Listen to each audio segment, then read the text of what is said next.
Lady Helen Clyde was surrounded by the trappings of death. Crime scene exhibits lay upon tables, photographs of corpses hung on the walls, grisly specimens sat in glass-fronted cupboards, among them one particularly gruesome memento consisting of a tuft of hair with part of the victim's scalp still attached. Yet, despite the macabre nature of the environment, Lady Helen's thoughts kept drifting to food. As a form of distraction, she consulted the copy of a police report that lay on the work-table before her. "It all matches up, Simon." She switched off her microscope. "B negative, AB positive, O positive. Won't the Met be happy about that?" Was her companion's only response.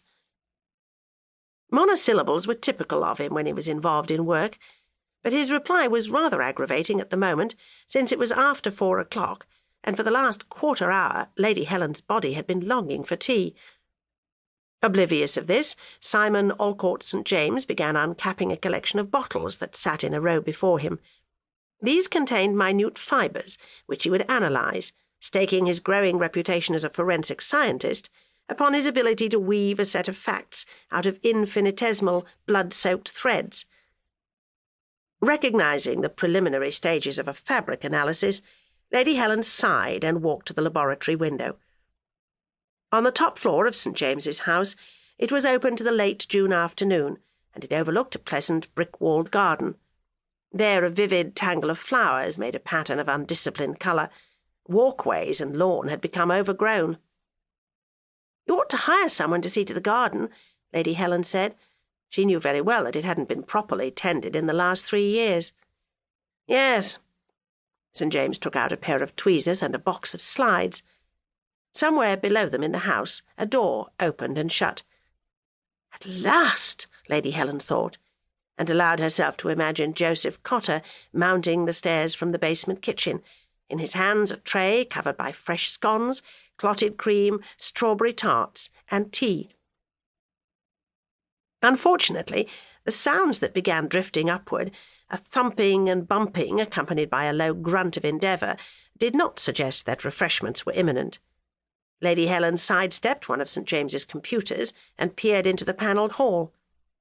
"What's going on?" St. James asked, as a sharp thwack resounded through the house, metal against wood, a noise boding ill for the stairway banisters.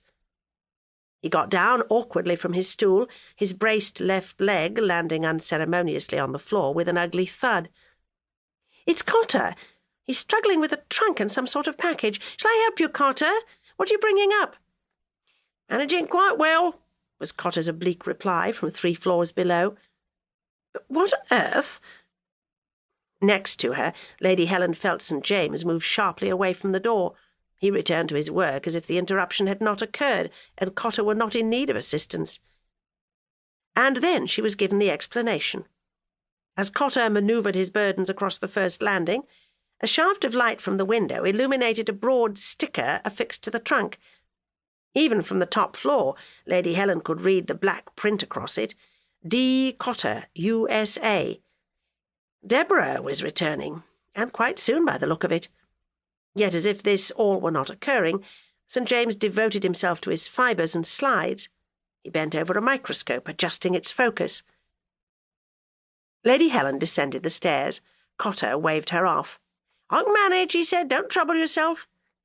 "I want the trouble, as much as you do." Cotter smiled at her reply, for his labours were born of a father's love for his returning child, and Lady Helen knew it. He handed over the broad, flat package which he had been attempting to carry under his arm. His hold on the trunk he would not relinquish. "Deborah's coming home?" Lady Helen kept her voice low. Cotter did likewise. "She is, tonight." Simon never said a word. Cotter readjusted his grip on the trunk. "Not likely to, is he?" he responded grimly. They climbed the remaining flights of stairs. Cotter shouldered the trunk into his daughter's bedroom to the left of the landing, while Lady Helen paused at the door to the lab. She leaned the package against the wall, tapping her fingers against it thoughtfully as she observed her friend. St. James did not look up from his work. That had always been his most effective defence. Work-tables and microscopes became ramparts which no one could scale, incessant labour a narcotic that dulled the pain of loss.